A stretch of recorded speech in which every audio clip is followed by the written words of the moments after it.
Hey everybody, it's Monday. It's Jim, it's Matt, and boy oh boy, Matt. We go away for a few days, and what the hell happens? The world comes to an end. Let's start with the CFP. Mhm. Um, I gotta say, Miami surprised me, but Alabama just quit. Yeah, yeah. Miami is a case that we knew kind of what they were size wise on those lines of Hmm. scrimmage. They'd been pretty physical all year. Sure. Um, but there was a couple games there throughout the conference that didn't matter. SMU, Louisville, where their mistakes really caught up to them. Hmm. They've played relatively mistake free through these first two games in the CFP, and it's worked out for them. Their offense hasn't really had to do a whole lot because their defensive line just is that good, Hmm. and Carson Beck really hasn't had to do all that much because their offensive line has been just that good. Hmm. They've pushed around Ohio State and they pushed around Texas A&M for the most part as well. And in terms of that Ohio State offense, it didn't show up in any of the critical moments this year. Every single time they needed it most, it disappeared. I know they won that Texas game. Their offense was not there during that Texas game. Hmm. They lost to Indiana. Their offense wasn't there during that game either. And then when they needed it most against Miami in the CFP, it disappeared at that point in time too. I So think they had Brian. I'm one sorry. big Go ahead. explosive. I was just gonna say they had one really big explosive play that was then backed up by a Julian saying pick six on a bubble screen. So just when they got things going, they just set themselves right back off the tracks. I'll be honest. I've watched a few Ohio State games this year. Not overly impressed, frankly. Ryan Day's play calling is just it baffles me. Well, so there's two things to remember here. Hmm. Brian Hartline had been calling the plays for the majority of the season. Right. But once he took that USF job, Ryan Day took over as the play caller. Hmm. So that was your Big Ten and that was your CFP semifinal game where Ryan Day's your play caller. And again, you said you hadn't been impressed. There's not much to be impressed about. You got 10 points and what they put up like 14 against Miami. I don't remember exactly. Yeah. So it's been two rough showings from the offense when Ryan Day's been calling the plays. Hmm. But to be honest with you, I think that's just what that offense was against really good defenses. Hmm. Well, again, if they didn't get, as you say, they didn't get tested until they did, and when Mhm. they did, they got whacked. Now, you and I are SEC boys. Oof, man. Um, we'll save Georgia for a minute. Kirk Herbstreit, I think, hit the nail on the head in the Rose Bowl when he said in the second half that Alabama just gave up. And I gotta say, I have no love for Alabama. I'll be open about that. Mhm. But I've never seen them embarrassed that badly. Yeah, and They just got manhandled by Indiana. and that goes back to two out of the three of their last games. They really got manhandled in general. Sure. I think I can make a case that Oklahoma was the better team when Hmm. they played Norman. But Alabama did end up winning that game. But yeah, they really did just kind of lay down and quit. I don't know if Ty Simpson was hurt or if he was hurt, how hurt he was. But they just never really gave resistance. They scored 3 points. They scored in the second half with their backup quarterback. Uh, they couldn't really stop Indiana. They were pretty much scoring at will the entire time. They got pushed around. And after the first like two drives, the first two series, it just looked like they just kind of stopped caring, which is really weird to see out of an Alabama team. But, with all the noise that surrounded them throughout the season, especially in reference to Kalen DeBoer, it kind of makes you wonder how much buy-in there was in that locker room throughout. Because Ty Simpson kept playing the we're the underdog card, and it can only get you so far before you actually have to start trying. I give nobody on the Alabama team a pass. Okay.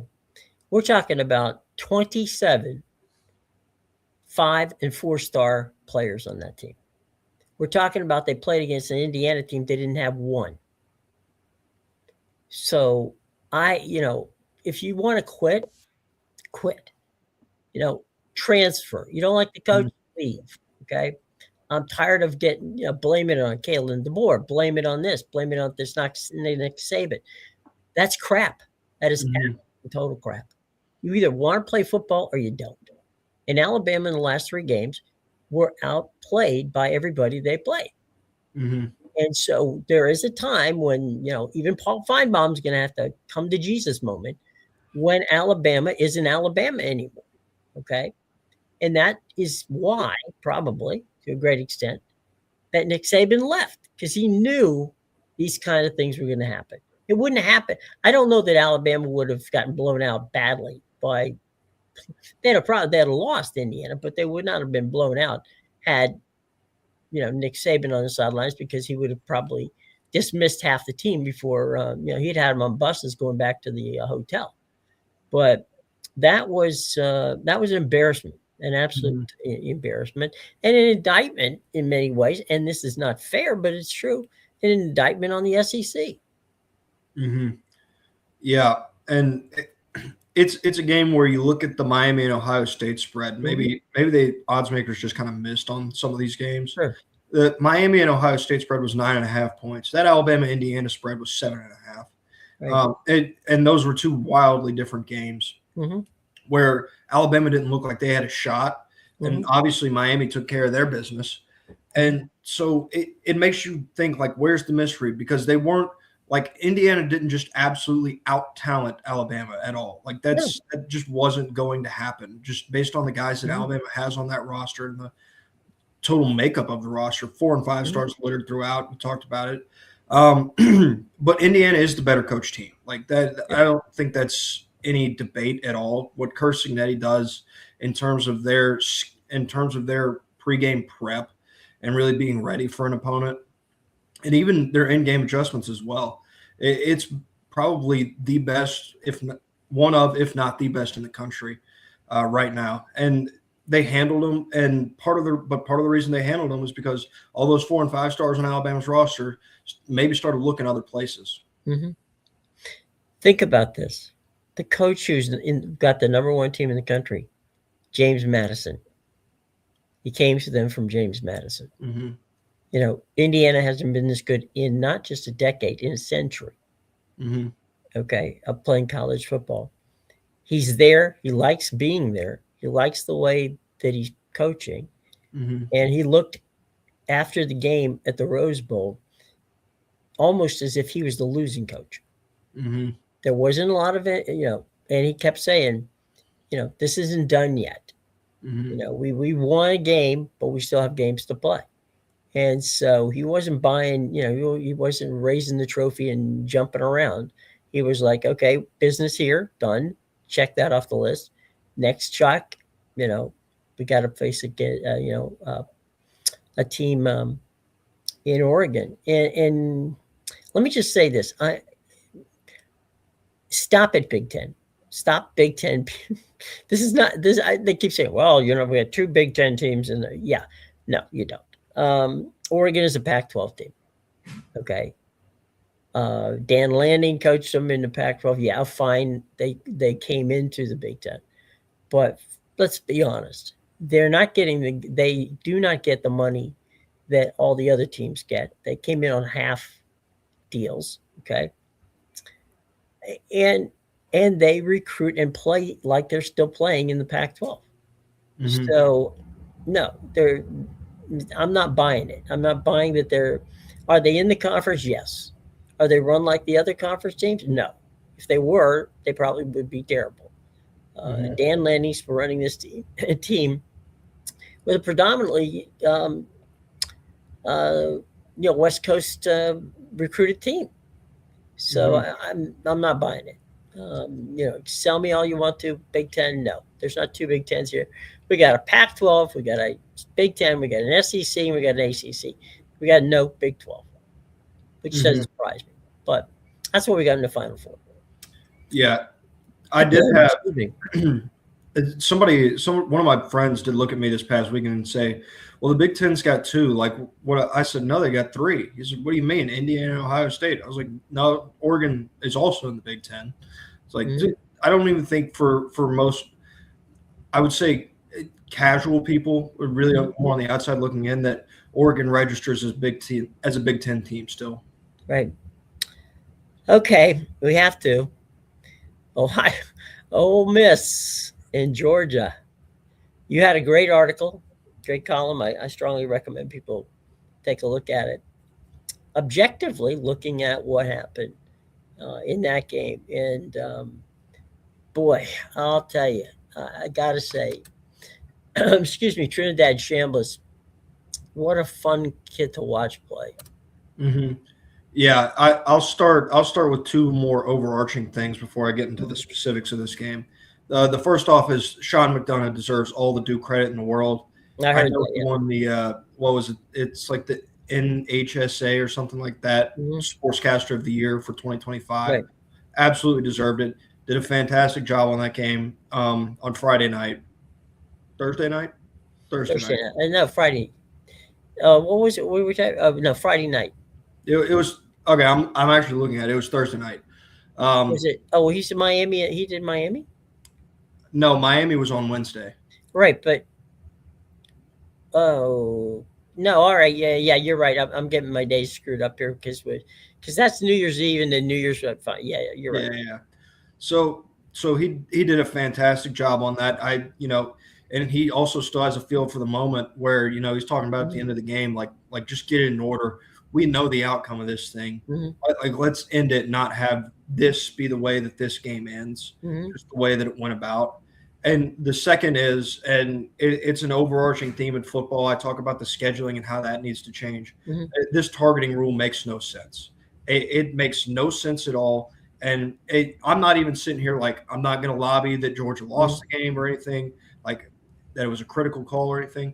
It's just we have to stop punishing kids, especially when they're not making violent hits. Like Ja'Cory Thomas wasn't making a violent hit. The same way I think that the call that probably should have been targeting on Gunnar Stockton earlier in the game also probably wasn't a violent hit. It was just a guy going to make a play. And you're going to hit him with the above the head or neck area sometimes. That just is going to happen. It's the nature of the game. You can't control what the other guy's doing. You can only control what you're doing. And so to punish these guys and toss them out for halves full games entirely, right? It's insane. It's awful. Tack on the 15 yards, fine. But we got to find some tiers in this thing. That's more than just an immediate, yank them for a full 60. Well, I'm sorry. Go ahead. It's just it's far too harsh a penalty, especially when you look at the rules that they have placed in the NFL right now. Well, it's kind of like let's use a soccer analogy, right? There's a difference between a yellow card and a red card. Okay.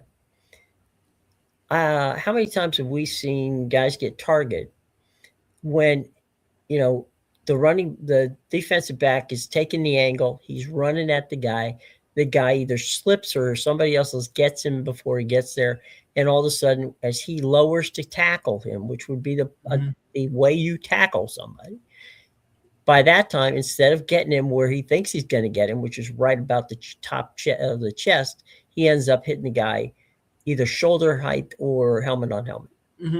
He wasn't aiming for that. Okay, you could see that, but it's helmet to helmet. Helmet is not good, but is it an intentional helmet, or is it an accidental helmet to helmet? You want to give me a yellow card and 15 yards for helmet to helmet? Fine. Do you want to give me a red card because I did it on purpose? That's a different question. Yeah, and I'll also say this: by the letter of the law, that was targeting in that game, because it was contact to the head or neck area of a defenseless receiver. Right. Textbook, by the rule, that is targeting. But you watch it, and it's not targeting. You can tell it's not targeting. And, I mean, Ja'Cory Thomas, he went over to the sideline. You can see it on the broadcast. He's telling everybody, he's like, no, I'm good. I went with my shoulder. Even these guys don't understand. Like, they don't get the rule either. Because, to be honest with you, I don't think the coaches understand the rule as it is. It's a horrible rule. It's broken. You can add it to the laundry list of things that need to be fixed in college football. But, man, are we just punishing these kids who – like, this is a playoff game. This means a lot to him, and he's not allowed to go back in there and play. because of a rule that you have set forth that I think the people who made it probably don't even get themselves. Yeah, and the other thing is too that I heard a lot of people going, "Well, this is great. We got the officials are letting them play." Mm-hmm. Okay, got it. But does that mean that you have to overlook pass interference, or you have to overlook holding? Or, I mean, there are a lot of missed calls, and I'm being fair to all teams, not just the one team or the other team. Or, in every game we saw over that group of 4 games. Yeah. Each one of those games, both sides had legitimate gripes on certain plays that it was either an interference play, it was either a bad call on a hold, a not call on a hold, a not call on an interference play. So officiating was pretty terrible all the way along. Now, I get the fact that we want to let them play, get that. But at the same time, you don't want to let them play to the point where one team is taking advantage of another team because they're doing pass interference. And it's if I can see it and you can see it, anybody can see it. Yeah. I mean, to be honest with you, I think Georgia probably got the more generous side of the whistle on Thursday night. I mean, calls like the drive before Georgia went and tied it with that field goal there in the fourth quarter. How they missed that face mask call on Kawan Lacey blows my mind. He's the only guy other than Trinidad Chambliss in that backfield, and the guy that's dragging him down by the face mask. Like, those are the 3 dudes in the backfield. There's a ref that is supposed to have eyes directly on that. The back judge is supposed to have eyes on that. And they missed. I don't know how they missed it. But, I mean, to be honest with you, had that thing flipped and Georgia scores a touchdown on that and Ole Miss loses that football game, you want to talk about a legitimate gripe, that would have been as legitimate a gripe as you could have had. That was an egregious no call. The refs have done a horrible job. But I'll be honest with you, it's not just in football. It's across a lot of these collegiate athletics. And it's because these guys are part-time employees when it comes to doing what we consider to be a very important job in refereeing basketball or refereeing football or umping baseball. And these guys are part-time employees. And so you get a part-time product from a lot of these guys. It's ridiculous. Well, not to beat this one more time, but we'll go with this. My way of working it. You've got an entire group of folks that are, let's use the ACC crew for a second, in Charlotte. And I love, frankly, the games that they do where they show you how they, decide what is, you're in the control area, you're watching them figure it out. If they see a face mask being held on the TV broadcast, why can they not radio down to the officials or the head official and say, "Hey, wait a minute, you better look at that because that was a face mask." Yeah, I mean, because again, there's some of these calls where it's just obvious and egregious, and it's one that like it takes a pretty extreme instance to get some of this stuff to change. Like you think back to the NFL, what got the NFL to start or briefly implement where you could review pass interference? It was that no call in the New Orleans and Los Angeles Rams game in the NFC Championship. Oh, that's years ago, yeah. That was the call that got them to be like, hey, all right, maybe this does need to be a reviewable call. Maybe we need to be able to look at it because it was that consequential and that painfully obvious. So it takes something egregious, but again, it's officiating. Again, just add it to the laundry list because God knows it's long when you toss in the scheduling and the portal and NIL and targeting and officiating. I mean, it's still a fun product. It's still my favorite product of football, but it's got a lot that needs to be fixed. And in terms, I will say, going back to the game itself, because I feel like we really didn't touch on the game itself all that much. That's a game where apparently it was just a shoo-in that Georgia was going to win that football game. I don't know if I got to say it on here publicly because I was pretty spotty with my availability last week. It was never that, not at all. This was an Ole Miss team that was up 8 points, or no, 9 points on Georgia back in Athens. Like they were up 9 points in the fourth quarter. That's how close they were to finishing that thing off. Trinidad Chambliss went 1 for 10 in that fourth quarter in Athens. They had a flip this time around where they made the plays they were supposed to. And I mean, for a majority of the second half there, he looked like he was, Johnny Manziel reincarnated with some of those plays he was making with his legs. They made the plays that mattered. Georgia fans can gripe and moan, and I talked about that in my article as well. It's not Mike Bobo's fault. It's not a defense's fault. Sometimes you just get beat, and Georgia got beat on Saturday because Ole Miss made plays when they had to make plays, and Georgia did not. And I can go back to the underlying stats. Georgia hadn't been all that effective on offense in terms of their efficiency, but, when they had made their drives, they were top 15 in the country in red zone scoring. So they were converting red zone opportunities into touchdowns at one of the best rates in the country. And then you go back and you look at that second half box score. What happened? Georgia got inside the 20 twice, and they kicked 2 field goals twice in that second half, and that's where you get that flip from. Yeah, it's good. It was crazy. So now we got a Final Four, and we'll talk about them a little later in the week. But let's move over to the NFC. I mean NFL, and start with the NFC. The Falcons beat the Panthers. I'm sorry, the Falcons beat the Saints, excuse me. The Bucks beat the Panthers, and so now the Panthers will move on. And meanwhile, back in Atlanta, Raheem Morris and the GM get whacked. Yeah, the overwhelming reaction that I've seen online is like a thank God kind of a thing. I was in the camp that thought you should probably fire Raheem Morris. I was a little more bullish on firing Terry Fontenot. Fontenot, I'm not exactly sure how you say his name. Fontenot. Just because you go back and you look at his drafting, he's done a pretty good job in the first round. He did a really good job this past year with his drafts.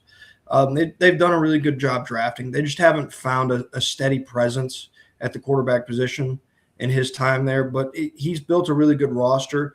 And if they get the right head coach and the right general manager in there, this is a roster that's full with talent. Like all your skill positions are good. Now they're going to have to figure something out at the quarterback position because Michael Penix isn't going to be ready to start the year, and Kirk Cousins isn't the answer. I'm sorry, he isn't. Like there's no scenario where you're just using him as a stopgap going into next year. I think just because it's not going to be conducive to what you want to do, but win-win day for the Atlanta Falcons because they got the firings that they wanted, and they also beat the Saints, which means a lot to the people of Atlanta. Yeah, I think that for the most part, Raheem Morris, who is a good guy, always seems to be hired in absolutely ridiculous situations where no one else would maybe take the job. And so they go and they get Raheem, and all of a sudden, Raheem doesn't have the roster. Now, he had the roster this year, okay? There's no question about that. But, the Jekyll and Hyde offensive situation was just a mess. I don't know. But, look, it is what it is, and we'll see. There's going to be plenty of coaches available for Atlanta to look into. And Matt Ryan, I guess, is going to join the search group to find out who get a general manager in there. And I assume the general manager they'll hire first, and then the general manager will hire the coach. That's normally how it works. But we'll see how that goes. I mean, Arthur Blank has rolled out the checkbook. It's not like he hasn't spent. And it's not like the fan base doesn't support them. But I think they're, 8 years without making the playoffs is way too long for Atlanta Falcon fans. Yeah, absolutely. It's something I'm still curious to see. I know Matt Ryan's taking a front office role with them, but there's something culturally there that has to change. And and hopefully that's just a GM and a head coaching hire away. But culturally, Atlanta's been a losing place for the majority of its existence, and so they have to find a way to figure that out, how to build a winning culture inside that building, and it starts from the top to the bottom. But it is a good start that Arthur Blank saw what happened this year, and to be honest with you, they were not losing to the Jets away from making the playoffs, from being the NFC South representative. Sure. But that wasn't good enough for them. And it's good on him for recognizing that I think it was like a 4 or 5 game win streak to end the season. 4, yeah. Is something that was not good enough to bank on going into the next season. Seattle manhandled San Francisco, which I was surprised. I mean, I wasn't surprised that they won. I was just surprised that they, chased Christian McCaffrey all over the building, and Brock Purdy and pretty much everybody. And by the way, I'm not sold on those all black uniforms that the 49ers play. It's like, come on, guys, put the red and the gold or silver on, and let's start playing. But Seattle played well, and they deserve the number 1 seed, and they're getting it. The Eagles decided to sit everybody yesterday and basically give Chicago the number 2 seed. And so we've got a bizarre set. I mean, we don't have, for the first time in a long time, we don't have Patrick Mahomes. We don't have Lamar Jackson. We don't have the Lions. There's a lot of teams that we're looking at that everybody thought was going to be there. And they're not there. It's pretty much a wide open situation. It's almost like the CFP. It's a very wide open opportunity. Yeah, it's seemingly just full of fresh faces. Same with those semifinal matchups now that we've got. In college football, it's all fresh blood. It feels like in terms of that. You got the Steelers. I don't think anybody's going to be picking them to win a game, much less a Super Bowl. Really what it boils down to is you're just going to start looking really in the AFC. The Patriots and the Bills are two big ones that you're going to look at. And then over in the NFC, it feels like you have this high collection of teams. But the way this is going to work out is who's hot going into it. People, I think, criticize Sean McVay and the Rams for playing all their starters when they didn't really have any impact on seeding, what seed they were getting. Talk about, maybe it's for Stafford's MVP case, this, that, or the other. There is something to be said for going into the playoffs with momentum, because it matters. Like, you remember back to when the Rams made it a few years ago, back in 2021. And that was a team that nobody really picked them to make the Super Bowl, but they got hot and they had the right talent. Like, the NFL is something where your talent is going to be pretty consistent across the board once you get into these playoffs. Who's hot? Who's playing their best football, and who can execute on a week in and week out basis? And getting a win and staying in rhythm, especially when you have a game not that far in the future, it's imperative going into the playoffs. Yeah, I would not have. I agree with you. I think the Rams did the right thing by playing their starters. I think Philadelphia basically ceded the number 2 seed to Chicago, saying, okay, we'll take number 3. Well, that's fine, but not so sure that was a bright move on their part. Because if you're Philadelphia, it's not like you've had a fantastic, like, no holes can be poked in our team. Like, yeah, we're just going to figure it out once we get there. That offense has not been good for the majority of this year. Boy, wouldn't it be nice to go against a really bad Commanders defense, kind of get your offense, get the confidence going into the playoffs. Oh, by the way, the Bears lost, so you would have had the 2 seed if you'd just beaten a really bad Washington football team. Well, the thing that I thought was fascinating in that game was that had you started your starters, okay, you likely would have been up enough by the third quarter. At the end of the third quarter, you could have rested them in the fourth quarter. But now, if you didn't start them at all, It's almost like even if they start at half and say, okay, guys, go over and we'll let the rest of them go. There's a lack of urgency, and I think Philadelphia, it's going to come back to bite them. Philadelphia hasn't played well all year. Mm-hmm. The lucky part for Philadelphia is they're in a division that was pretty horrible. So as a division, you got the East and the South were horrible divisions in the NFC. You got the Central and or I guess the North and the West, who were actually the best. And so Philadelphia didn't win any amazing prizes for making it work. They just they were benefited by a division that was terrible. Mm-hmm. And so they didn't have many signature wins over the season. The game last night, which the Ravens and the Steelers played, I thought was a typical Ravens Steelers game, where crazy things are going to happen. Lamar Jackson made some Lamar Jackson plays, but I'm going to have to say I was impressed with how smart. I shouldn't say that it surprised me. It doesn't surprise me, but that when the Steelers had that, what do they call it, the brotherly push, and didn't make it at the end of the first half. Mm-hmm. And then Aaron Rodgers comes back out in the second half and goes, okay, no problem, we'll pick it up. I thought Aaron Rodgers played an amazing game last night. Given the fact that he didn't have his number one receiver, and he basically audibled the entire game. Mm-hmm. I don't think one of those plays, the way he was running around talking to people, I'm pretty sure that most of those plays were not what Arthur Smith drew up for him to play. Yeah, they talked about it on the broadcast too last night. They said they put a lot of time and effort in throughout the week at considering what Aaron does at the line.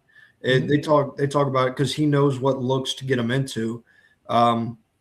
He's played quarterback for a really long time. He's more that older model. He sees coverage really well, and he understands what looks to get him into, and that's really beneficial.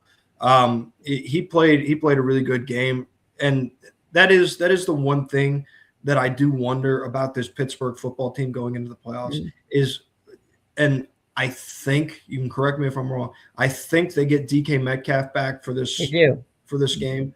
Yep. So what does that offense look like with their number one option back? Mm-hmm. Does it change anything? Because Aaron Rodgers threw for almost 300 yards last night, and they didn't have 9 different targets. Yeah, and Kenneth Gainwell is your number one receiver. He's a daggone running back. Like that's not supposed to happen, but he's making the plays where he can find them, and that's where he found them a lot of the time. And so, getting that legitimate receiving threat can open a lot of stuff up in this offense potentially, especially considering they're going to host a playoff game. I can't remember who they're going to host, but I know they're going to host it. Houston. They're hosting a playoff. Oh, never mind. I take it all back. That Houston defense is going to shut them down. I don't see a way around it, even if they do get DK Metcalf back. I never, ever underestimate Mike Tomlin. On paper, it looks that way. Mm-hmm. But I'm not look, do I think that Houston is right now the better team? Yes. They're also the most inexperienced team. Mm-hmm. And let's see, if they put Aaron Rodgers on the ground a lot, then there are going to be problems. I don't know that their offense is I don't know. I think it's going to be a fascinating game. I don't think it's going to be – I think it's going to be a lot closer than people may think. Now, for all I know, they'll get blown out 40-0. But I don't think that I think Aaron Rodgers is smart enough to understand how to get around some of it. But they're a good defense. I'm not selling them short. But they don't have a lot of playoff experience. Mm-hmm. And playoff games are different. And I can assure you all you have to do is talk to Lamar Jackson this morning. He'll tell you that playing at Acrisure Stadium is not easy place to play. Yeah, no, it's not. And, just looking at that Texans offense, you're 100% correct. They have not been great. Been hanging around the 20-point mark for a majority of this. Well, the defense has turned them over so often that they've had short fields the whole time. They haven't had to drive a long way to get scored. Yeah, it's the same thing I talked about with Georgia and that offensive efficiency is, if they give them some short fields, then the offense is probably going to look pretty good. But if it's a game where your average starting field position for the Texans is, like they're 25, that's 25 or 30. That's not necessarily a recipe for success for Houston. No, they're not a long drive team. They're not built that way. C.J. Stroud is a very streaky quarterback. He is, and we'll see. I mean, we'll see. But last night, when you see Boswell, who had 90 plus extra points in a row, clank one off the upright, then you see Lamar make a magnificent play, and the catch was even better. I mean, the catch was phenomenal. They high pointed that. That was amazing. They're in field goal position, and Luke comes in and shanks it, and that ends it. And there was a very interesting thing. I don't know if you saw it or not, but Boswell, the kicker from Pittsburgh, went over after the game to Luke, and Luke was just beside himself. And Boswell, basically, they asked him after the game, what did you tell him? And he said, look, I just said to him that I missed 2 field goals in a Super Bowl game. He goes, I missed field goals in playoff games. I missed field goals that lost us games that could have kept us in the playoffs. He said, you're just a rookie. You're going to be around for a long time. You're a good kicker. Don't let this one kick define you. Let it go and keep going. And I thought that was a class act from Boz. Yeah. And I'm also going to highlight this is there's I guess you'd call it a trend in a sense online. People are really brazen behind the keyboard. Sure. You go to Tyler Loop's actually I think it's a post that's primarily on his fiance's page, but it's a picture of them. It has 4,000 likes and it has almost 13,000 comments. Now I'll just let you guess why there's 13,000 comments on this page. They've now been limited, but they're ridiculous. Like, you don't need to. I get it. He lost the Ravens a football game, technically. Like, the Ravens lost the football game. But that's what people like. They don't go through that process, and they don't think about that. They say this guy missed this kick, and that's why we lost this football game. On the abstract, just looking at it, sure, absolutely, yeah, sure, right there, looking at it. Simplest way to think about it. There are a dozen other plays that lost the Baltimore Ravens that football game throughout the entirety of the 60 minutes. You don't lose on one play, the same way you don't lose on one refereeing mistake or anything like that. You lose or even win on one play. Yeah, you lose and win football games throughout the entirety of a 60 minutes because you put yourself in those positions throughout the entirety of the 60 minutes. It's easy to look at one play and define it, and that's fine. You can do that. But this game is played for 60 minutes. You don't win it without playing a full 60 minutes, and you don't lose it without losing it for a full 60 minutes either. No. And, it does bother me tremendously. And we've talked about this. It bothers us both. That you get keyboard warriors there who don't, they think they know football. They think they know sports. And then it doesn't happen to have to be football. It can be baseball. It can be any number of things. I mean, God love him, Bill Buckner. I mean, Jesus, what he went through over the years. So many different players were, in one way or another, cast as the guy. Look at Scott Norwood. He misses that field goal in Super Bowl 25. He makes that Super Bowl field goal in 2025, and Bill Parcells ain't the genius anymore. Okay, that miss probably paid more money for Bill Parcells than it did for, even if Scott would have kicked it. But, you can't define a single player by a single game or a single mistake that they made. And you hope, but that's the problem with social media. You got guys who Dweezil 35 thinks the guy doesn't do it. I mean, I listened to Baltimore, Pittsburgh, and Tampa Bay morning radio this morning, just sampling what was going on. And I thought one of the most interesting things, Baltimore radio wasn't, I mean, they weren't panicked. They were kind of like, we didn't think we were going to make it. We thought maybe we could make it. We didn't. We lost. It'd been fun to win, but we didn't. And so what do we have to do? We have to think about what happens now. Tampa Bay radio, basically was like, so, okay, what happens now? What happens to Todd Bowles? Do they extend Baker Mayfield? What's the deal there? And in Pittsburgh, I thought this was pretty interesting. I mean, they were excited. They were happy to win. They were happy that Aaron Rodgers played well. They did something which I thought was a class act. The morning show on the Fan in Pittsburgh, they felt badly. They were looking at the social media you're talking about, the posts, and on their social media, their morning show social media, they put a link to Johns Hopkins Children's Center, and they said, let's see how much money we can raise in his name for that charity, because he didn't lose that game. He goes, no. He goes, if we would have lost that game, how many people would have blamed Boswell for missing the extra point? Yeah, everybody, and that's why it's a team game. It's a team sport. It's played that way for a reason. No one player or one play loses a game in a team sport ever. It's just not the way it goes.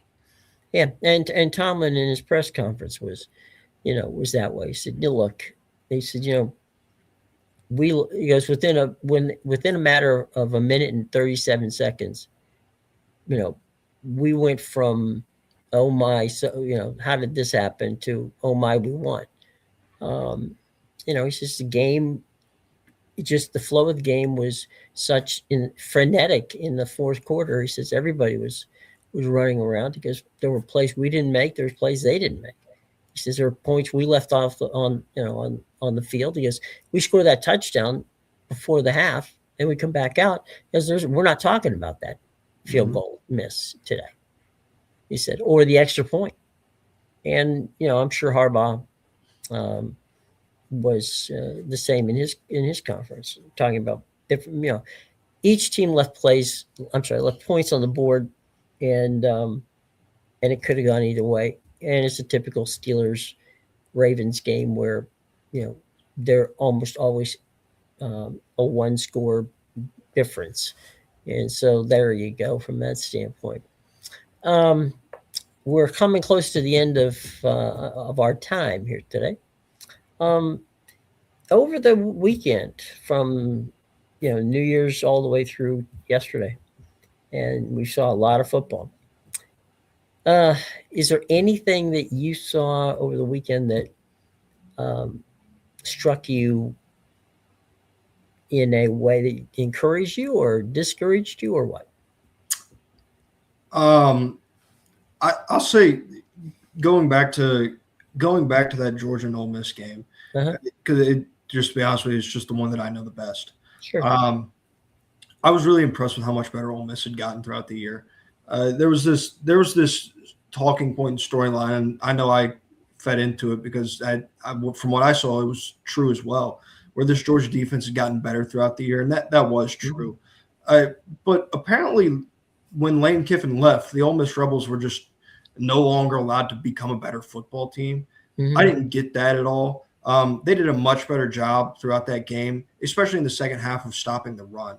They got a lot better throughout the year on that defensive side of the football. And, I don't think enough credit was due really to what they did, because they put a lot of pressure on Gunnar Stockton. His numbers were not very good. Some of that was him. A lot of it was them. In the second half, which was really where Georgia made their ground in that first game in Athens, Ole Miss shut them down on the ground. I think Eccles was his name, the defensive tackle that won the defensive MVP for Ole Miss. He was fantastic in that second half in stopping the run, and really a key factor. Well, he deserved it, the defensive MVP of that game, because if Georgia's able to run the football in the same manner that they did in the first game, then we're not going to be sitting here talking about Ole Miss. We're not going to be sitting here talking about Trinidad Chambliss and the fantastic plays that he made. And Kawan Lacey, by the way, who ran the ball extremely effectively in that second half, but also made that catch and got the first down on one of those circus plays from Chambliss. So just an all-around better game that was played by Ole Miss. And I'm going to be honest with you, I think Miami is the better football team just based on their two lines of scrimmage. But by no means am I counting Ole Miss out in this football game. They showed to me that if they can beat Georgia, I think they can beat anybody left in this bracket. You can spend all day long chasing Chambliss over the field. I mean, my God, that one play looked like something out of the backyard when he went from the 20-yard line all the way back to almost the goal line. Then he lets fly with the ball, and 40 yards down the field, he hits his guy. So it's like, man, it was just wild. It was totally wild. What got me over the weekend, and we can wrap with this, is that Lane Kiffin is getting paid by LSU for each and every one of those wins that Ole Miss gets. He's making bonus money, which LSU is paying him for each one of those games, which was on his contract. So if they make it to the championship game, he will have cashed in almost $2 million on games he didn't coach. And then I'm looking on social media, and they're going, well, Lane's probably texting the plays to the offense, at the game, and in New Orleans. And I'm like, I got on there and I got in a bit of an argument with him, going, no, he's not. You got to give these guys some credit, for God's sake. I mean, they deserve credit. They don't, those coaches coached their ass off. They played as hard without Lane Kiffin as they did with him. And I think they played. You and I talked about the chip on the shoulder bit. I give those coaches a hell of a lot of credit for putting up with the soap opera that they had to put up with, and still guiding this team to through that gauntlet. Now, how much further they'll go, who knows? Yeah. But to get to where they are is nothing short of miraculous. Yeah. I'm going to say this, and Jim, I'm going to ask you to excuse my language here. And thank the good Lord we're not on the FCC fairway. It'd be really nice if Lane Kiffin would just shut the fuck up, if I'm being honest, because he's on social media, and you see one of their players say as much in their post-game comments. He is at these games, and he is on social media. He is doing everything he can to fill his narcissistic need to be a part of this. He's not a part of it. This is no longer your team. You quit and you went to Baton Rouge. Stay there and own it. You don't deserve this. These guys deserve this. You left. These guys deserve this. Please stop posting about it. Stop showing up to the games, trying to take this credit and take the spotlight away from these guys. This is ridiculous. It's asinine and it's childish. If I were the athletic director and president of University of Mississippi, I would ban him. I can't stand it. It makes no sense, because what you're doing, and granted, we're sitting here, we're giving it airtime, so there's that. And I know that we're not going to be the only place that does it. Yeah. But it's just trying to steal the spotlight and the thunder away and feed into his ego is all it's doing. Well, I hope that LSU doesn't win a game for the next 6 years. But I do that every year. So it hasn't worked for me yet, but we'll see what we can do. Matthew, glad to have you back. And we'll be talking to you next week from Hawaii. How about that for some fun? All right, gang, everybody. We'll see you on Tuesday. We'll talk a little bit more about probably 7 or 8 coaches who aren't there tomorrow that were there today as the coaching carousel will begin in the NFL. Till then, for Matt, I'm Jim. We'll see you. Take care, guys.